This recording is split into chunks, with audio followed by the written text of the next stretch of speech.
All right, CSDG candidates, welcome. We're diving straight into something you absolutely have to know for your exam, Article 1 of the URDG 758. Getting a handle on how these rules are applied is, well, it's non-negotiable if you want to pass. So let's get right to it. So let's kick things off with the one question that is, without a doubt, the foundation for everything else. It might look simple on the surface, but believe me, getting this one wrong, it can completely change how an entire guarantee is understood and handled. Over the next few minutes, we're going to unpack Article 1 so you can tackle any question on it with total confidence. We'll look at what it covers, exactly when it applies, who it's binding on, and, this is a cool part, how you can even customize it. Okay, first things first. Before we can even talk about the rules, we have to be crystal clear on what we're applying them to. What exactly is a demand guarantee? Okay, so there it is straight from the rulebook. But let's not just read it. Let's pull it apart. See those key bits? Signed undertaking and complying demand. Undertaking, that's a powerful word, right? It's not just some casual promise. It means a serious, legally binding obligation to pay up. And what pulls the trigger on that obligation? A complying demand. And super important, this is totally separate from whatever's going on in the main contract. So this is the crucial part.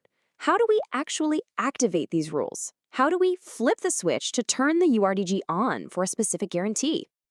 I really want you to focus on this slide, because this one sentence from Article 1A is probably the most important thing you'll need to memorize.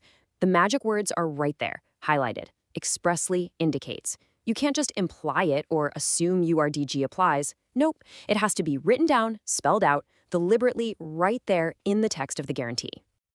And this slide just lays it out perfectly, doesn't it? It's a tale of two worlds. On one side, you've got this one simple sentence, and boom, you have certainty. Everybody, and I mean everybody, knows exactly what rules we're playing by. But on the other side, silence. And that's where things get messy. You're thrown into this world of ambiguity where you're at the mercy of local laws, which, let's be honest, can be all over the place. So, for your exam, just burn this into your brain. Explicit means certainty. Silence means chaos. Now things get really interesting when we have more than one bank in the picture. This happens all the time in international trade, and it leads to what we call an indirect guarantee. Let's see how the rules handle that.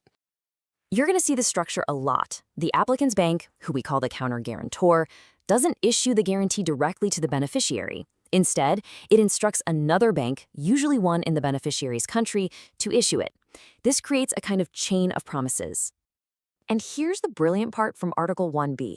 The URDG basically creates an automatic link in that chain. If the main guarantee follows URDG, then the counter-guarantee that backs it up also follows URDG. It's the default setting. The only way you can break that link is if you specifically write in the counter-guarantee that you're opting out. Okay, so we've flipped the URDG switch on for the whole chain. So who actually has to play by these rules now? The answer is simple and, really comprehensive. Everyone. The rules make it totally clear that they are binding on all the parties you see here, from the person who asked for the guarantee in the first place to the person who might get paid and every single bank in between. No one gets a pass. So, does this mean the rules are totally rigid? Once you're in, are you stuck with every single article, no exceptions? Well, not exactly. And this is where URDG gets really powerful.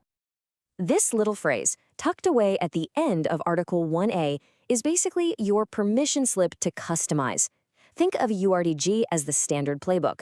This clause says you can go in and change a few of the plays, or even take some out, to make sure the guarantee perfectly fits the business deal you're working on. But, and this is a big but, with great power comes great responsibility, right? If you're going to change the rules, you have to do it with absolute clarity. Any fuzzy language is just asking for a fight down the road. You have to be incredibly precise. All right, that was a whirlwind tour of Article 1. So let's just pause and lock in the absolute must-know points for your CSDG exam. These are the big takeaways. So if you remember nothing else, remember these 4 things. 1.